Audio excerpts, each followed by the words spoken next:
Friends, Pallavi কিচেনে সবাইকে স্বাগত। আজকে আমি বানাবো পুঁই শাক পাতার পকোড়া। তার জন্য এখানে আমি পুঁই শাক পাতাগুলোকে ভালো করে ধুয়ে এরকম কুচি করে কেটে নিয়েছি। এর সঙ্গে দেব পেঁয়াজ কুচি,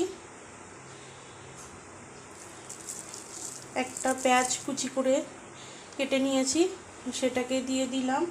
আর দেব কিছুটা পরিমাণ লঙ্কা কুচি, দুটো লঙ্কা আমি কুচিয়ে রেখেছিলাম, লঙ্কা কুচিটা দিয়ে দিলাম। আপনারা আপনাদের পছন্দ মতো ঝালটা দেবেন। আর দিয়ে দেব আমি এখানে 200 গ্রাম বেসন নিয়েছি, সেই বেসনটা। আর এর সঙ্গে দিয়ে দেব আমি 50 গ্রাম চালের গুঁড়ো। এগুলোকে আমি এবার ভালোভাবে মিশিয়ে নেব। এইভাবে দেখুন বন্ধুরা, আমি এইভাবে এগুলোকে মিশিয়ে নিয়েছি। আর এর মধ্যে দিয়ে দেব আমি হাফ চামচ হলুদ গুঁড়ো আর স্বাদ মতো নুন দিয়ে আবারও এগুলোকে ভালোভাবে আমি মিশিয়ে নেব। দেখুন বন্ধুরা, এখানে আমি বেশ কিছুটা পরিমাণ তেল ভালো করে গরম করে নিয়েছি। এবার আমি এগুলোকে ভেজে নেব, পকোড়াগুলোকে।